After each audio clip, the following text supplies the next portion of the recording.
Good afternoon, everyone. I just have a few items at the top here to pass on, and then I'd be happy to take your questions.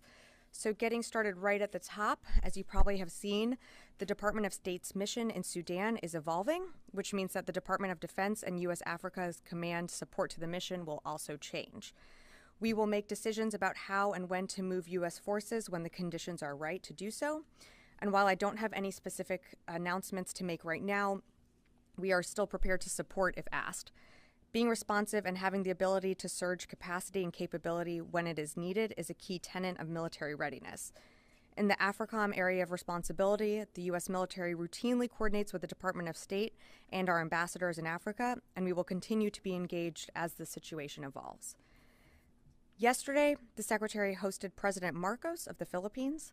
They discussed the remarkable strides the U.S. and the Philippines have made to expand and modernize bilateral defense cooperation, including an increased tempo of combined maritime activities. Secretary Austin commended President Marcos for successfully hosting the largest ever iteration of the annual U.S.-Philippines exercise Balikatan last month, which included more than 17,000 participating troops and leverage 3 Enhanced Defense Cooperation Agreement, or EDCA sites. In addition, Secretary Austin and President Marcos discussed plans to operationalize the 4 new EDCA sites, and these sites will enable combined training exercises and other cooperative activities, including to support the U.S. and Philippines Armed Forces maritime security, maritime domain awareness, and humanitarian assistance and disaster relief capabilities. Also yesterday, the department announced the 37th presidential drawdown in security assistance to meet Ukraine's critical security and defense needs. The package included additional ammunition for U.S.-provided HIMARS, additional howitzers, artillery and mortar rounds, and anti-armor capabilities. And last, switching gears, U.S. Sixth Fleet and Naval Striking and Support Forces NATO will kick off the biennial exercise Formidable Shield 2023 next week.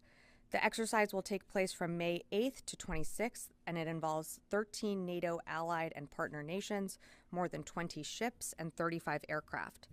This long-planned exercise encompasses live-fire rehearsal events in a multi-domain environment against subsonic, supersonic, and ballistic targets. This 3-week exercise demonstrates the unprecedented cohesion of the NATO alliance, our unmatched capacity and capability, and our combined commitment to deterrence and defense of the Euro-Atlantic area and the High North. And with that, I'd be happy to take your questions. Start off with Lita. Thank you. Yeah. A quick Sudan question and then border.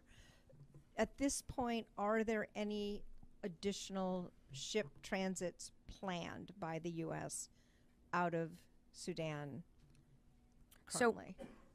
So right now, the Brunswick continues to operate near the port of Sudan and is currently transporting approximately 200 people over to Jeddah.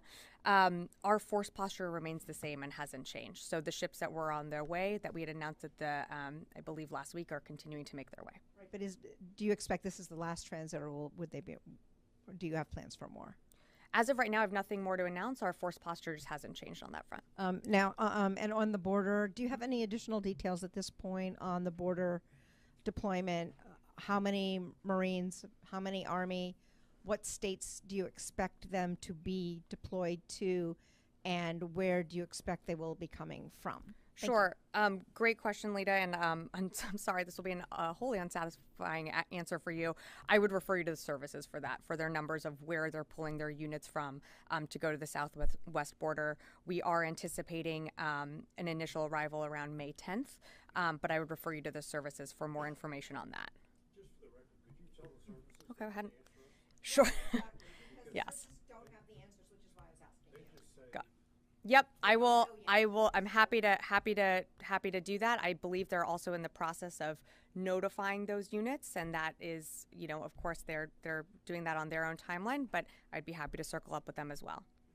Great. Yeah, Natasha. Can I hand you this, Roger? Sorry, one second. Thanks. Just one on the drone attacks on the Kremlin. Has the secretary spoken to his Ukrainian counterpart about that specific incident, and or have Ukrainian military officials been in touch with Pentagon officials about it? And one follow-up. Yeah, sure. I don't have any conversations to read out that the Secretary has made. I'm not aware of any calls that he's made to Minister Reznikov today. And then can you give us an update on the balloon that was spotted over Hawaii? Where is that right now? Have there been any other balloons that have been spotted in recent days or weeks? So no, in terms of any other balloons or unidentified objects, I don't have anything to announce today of anything that's been spotted. In terms of the location of the balloon, all I can say is it's not near U.S. territory or U.S. airspace, and I just have to leave it at that. Sorry. Thanks. Yeah, any other questions? Mike, yeah, right over here. Oh, one sec. Hello, can you, this drag queen recruiting initiative, is that strictly a Navy project, or are you going to have the other services also get involved? Is there going to be an Army drag queen, Air Force drag queen, that sort of thing? Is it strictly a Navy project? Well, I would say first, and at the top, just looking at this holistically, we are incredibly proud of those who decide to serve, and that's every young American who decides to serve and to take the oath to put their line on the line in defense of our country. Again, the program I believe that you're referring to was the Navy Digital Ambassador Program, which was a pilot outreach effort. It was not a recruiting effort. For more information on that, I would direct you to the Navy. But this pilot program has concluded, and the Navy is evaluating the program and how it exists in the future. Rio. Yeah. Yeah, thank you very much. One question on Japan and South Korea. That last week, the U.S. decided to take additional steps to make extended deterrence to South Korea more credible. So do you assess the U.S. has to take some similar steps for Japan as well, who is also threatened by North Korea's nuclear and missile arsenal? Sure. Well, I don't want to get ahead and get into any hypotheticals, but what I will say is that the alliance between the United States and Japan is stronger than ever. We obviously share common areas of focus and of values, and so when it comes to promoting peace and stability in the Indo-Pacific region, that's something that the U.S. shares with Japan, and we will continue to keep those conversations open and always welcome those regarding our national security, but I just don't have anything to announce. Yeah. Tom. Hi. Wait one sec. Hi, Sabrina. Good afternoon. Thank you. Good afternoon. Is Secretary Austin satisfied with the Army's decision to stand down the caisson unit at Arlington National Cemetery as a way to further review the treatment of the horses there? Thanks. So I know what you're referring to. I just don't have more information on that. I'd be happy to take that question and get back to you and provide you an answer at the time. Yeah, no problem. Wow, is everyone just really quiet before the weekend? Yes. Thank you. I had a quick question on Ukraine and Bakhmut. In February, Gazprom, the Russian oil company, was said to have created a private military to assist in Russia's war efforts in Ukraine. And, well, number one, I was wondering if there's any update on that information. And then also this week on May 1st, the Ukrainian land force commander said that assault groups of Wagner and fighters of other private companies are attacking in Bakhmut. And I was wondering if the reference to the private companies was a reference to the Gazprom private military? I'm not aware of a Gazprom private military. I'm not aware of the reports that you're referring to, so I'd have to take a look at that. I'm just not aware of anything. In terms of Bakhmut, I mean, we've seen the Wagner forces continuing to entrench themselves within the east there. Bakhmut remains a contested region, but we've certainly seen an increase in Wagner presence. But in terms of private companies, I'm just not aware of any other additional support that Wagner has, other than Wagner itself being a private, company that works with the Russian military. Travis, you got anything? No? This is going to be a really short briefing if we want it to be today. Sorry? Did I say Friday? I thought it was Friday. No, I mean anything else. I'm happy to take any others. Otherwise, we can make it a really fast briefing today. Yeah, Laura, go for it. have any sense of the timing for when an announcement is going to come on the location of Space Command headquarters? I don't have a timeline on that. I would refer you to Space Command for any additional announcements that they are going to be making, but I just don't have a timeline on that. Oh, we got Tom. I'm going to go to Liz, and then I'll come.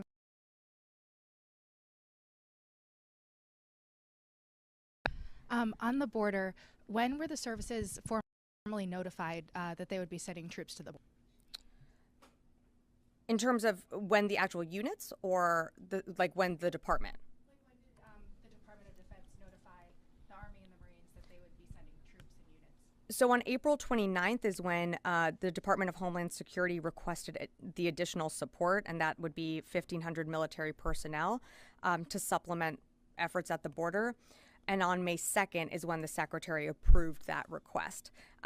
Again, as you know, this is a 90-day temporary deployment of our military personnel at the border. They will not be conducting any law enforcement activities. Their role and responsibility will really remain back of house, including data entry and helping with any ISR capability and monitoring. But again, their mission is not in a law enforcement capacity. Sorry, Liz has one more follow-up, and then I'll come back. One sec. So they were notified when Secretary Austin signed it. I would say when the Secretary approved the temporary increase is when services started to be notified. But in terms of individual units, I would defer to each service of when that happened. Okay, thank you. Yeah, I'll go to Tom and then come back to Mike. Thanks again, Sabrina. I'm asking this question knowing that it's going to violate. It's calling on you to speculate, calling on you to offer perhaps intelligence matters, and to offer a timetable. I'm asking this on behalf of Mr. Glenn, who clearly is calendar challenged since he thinks this is Friday. This is, however, the month of May, and we were told at one point that we would be going back to the PBR in May, which I think is this month. So if you could possibly speculate when we may be back, we'd be grateful. Thank you. I believe there's a sign outside the PBR that says when we're tentatively scheduled to return. I will just say that our team has done an amazing job creating this space for everyone while we are going through a transition of modernizing and upgrading our press briefing room. I'm expecting the end of May. I don't remember the exact date off the top of my head, and I'm not taking that question. Mike, go ahead. You said the military is not going to have a law enforcement role, but are they going to have any other kind of role where they're actually engaging with the migrants coming over in a support type or helping them out type or anything, or is it, or because I understand there's a difference between law enforcement type, and so is going to be any interaction between them and the migrants at all? So there's not an anticipated interaction between our personnel that are going down and the migrants there. Their responsibilities are strictly back of house, or mainly back of house, or back of warehouse, I should say. They'll be doing data entry and monitoring and helping with surveillance capabilities, but the intention is not for them to be interacting with migrants. For that would be more of a DHS role, and I would refer you to Customs Border Patrol and also DHS just for more specifics on what they do when interacting with migrants. Yeah, Travis. I just wanted to check to make sure that there aren't any outstanding requests from other agencies for military assistance at the border, and whether there's an anticipation that there will be a need for more U.S. troops to go down there. At the moment, I'm not aware of any other requests for DoD support at the border. I mean, it mainly come through DHS, and of course they made that request. This is a temporary positioning of our service members down there. Of course, if DHS requests more or requests an extension, we would certainly review that option and haven't ruled anything off the table. But for right now, that deployment is just for those 90 days. Yeah. Yes, in the back. It has been claimed that they're going to launch satellite as they schedule. So do you have any indication that North Korea prepared to launch satellite? I don't have anything more to share on that front. Sorry. Yeah. Yes, Rio. Yeah, thank you very much again. I want to ask a question about the trilateral cooperation with Japan, South Korea, and the U.S. The three countries has been working to share real-time intelligence of North Korea's missile data to respond swiftly to North Korea's missile launches. So do you have any timeline to complete the process to share real-time intelligence among the three countries?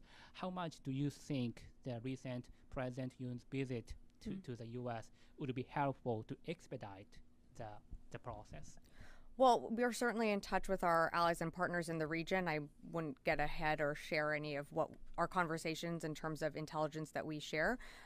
We continue to monitor the destabilizing activities and continued test launches that the DPRK engages in, but I just don't have anything more to read out about our conversations with allies and partners.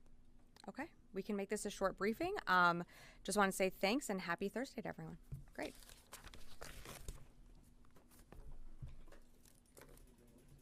Thanks, Roger.